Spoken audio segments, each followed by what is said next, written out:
The U.S. military doctrine on psychological warfare teaches that the most effective way to subdue a large targeted population without actually fighting them is by inundating them with fraudulent propaganda that misleads them to believe that their core problem is an internalized one.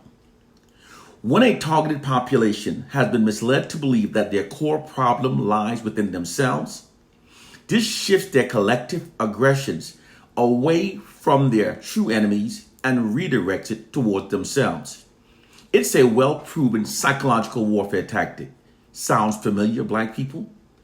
I find it shocking that many of our people walks around daily with computers in their pockets with access to unlimited amount of verifiable information, and yet still insist that we're suffering from a silly slave syndrome myth or a generational curse.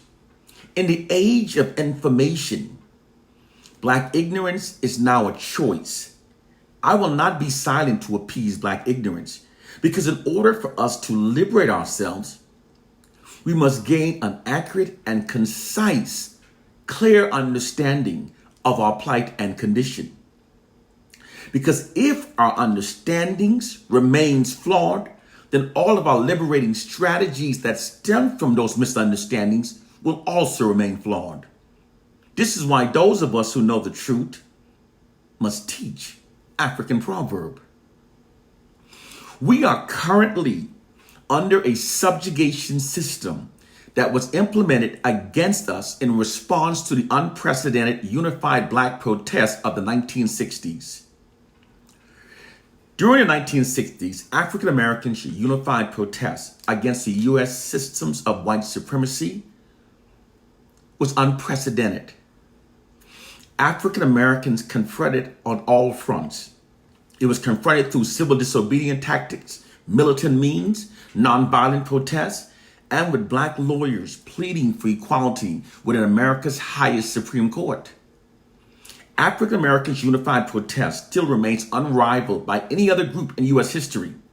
African Americans had unknowingly proven themselves as being the greatest threat against the U.S. system of white supremacy.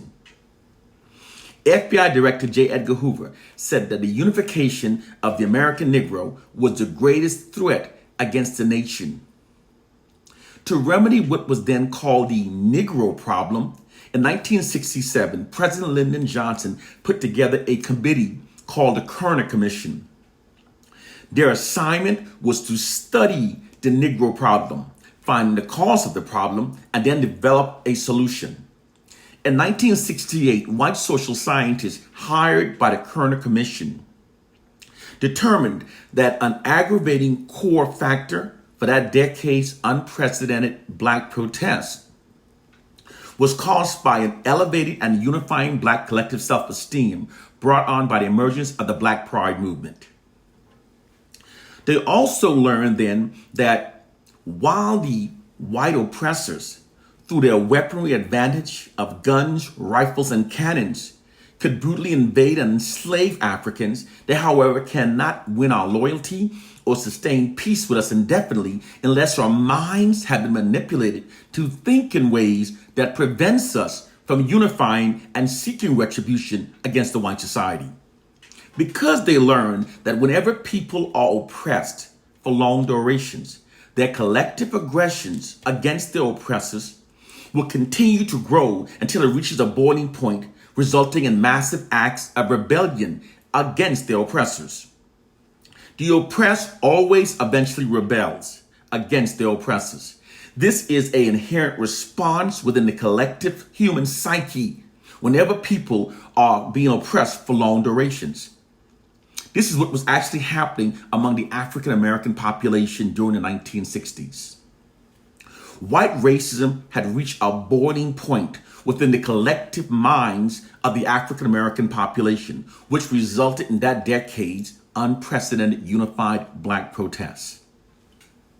Those white social scientists logically determined that they could subdue unified Black protests by deploying an ideological subversion system against the entire African American population.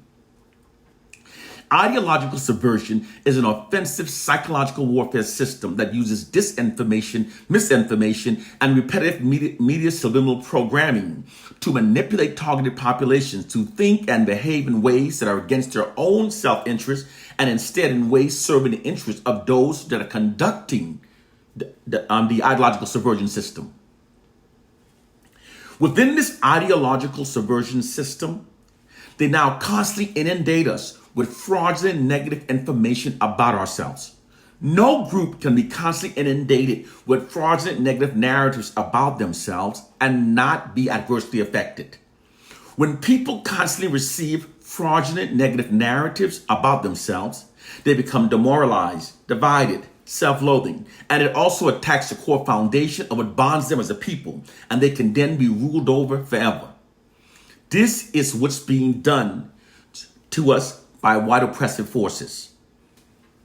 They also keep telling us many lies, claiming that all study results favors whites over blacks.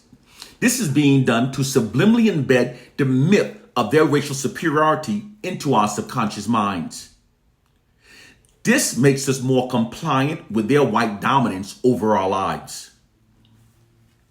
Through media social engineering, they condition us to call ourselves niggers.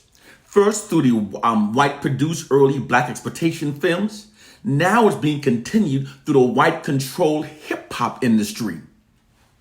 The reason why they condition us to call ourselves niggers is because to subjugate and control a targeted population, the first step is to neutralize their alpha males, aka those possessing warrior spirits. These are those males that are psychologically wired to protect our women and our communities. White social scientists neutralize our alpha males by socially engineering us, millions, to self-identify ourselves as niggers. Because words have power over the subconscious mind. Words, when repeated often enough, shapes our thoughts.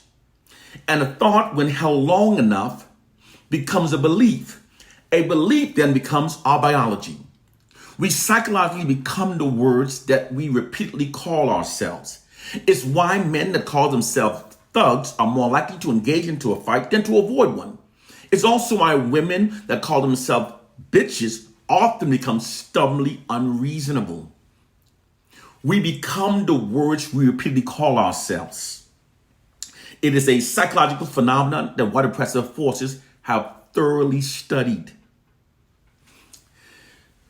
When they condition us to call ourselves niggers, this conditions us to perceive ourselves through a false, inferior identity that makes us less likely to stand up for our community. It therefore aids the white society in maintaining its social dominance over us. Every couple of decades, white propaganda creates and feeds false information into our community to give us newer reasons to continue calling ourselves niggers. They give us the N-word by different spellings, claiming that it ridiculously now empowers us. But the truth is, the spelling makes no difference because the subconscious mind doesn't see the different spelling. A nigger by any spelling is still the same downtrodden nigger. Our problem is that the ignorant ones are overconfident. When we call ourselves niggers, this also separates us from our unified African heritage. Without having a base identity to connect our vast cultural health, over time we become further fragmented and we become weaker as a people. We can then be made into anything the white oppressors wants us to be. Self-identifying ourselves as niggers also psychologically divides us from Native Africans. When Africans are divided globally, we lose our global numerical advantage and lose all hopes of defeating global white supremacy. Brothers and sisters, it's time to wake up. Our enemies are playing chess, and we're not even playing checkers. We're playing hopscotch. It's time to wake up to our reality. Wake up.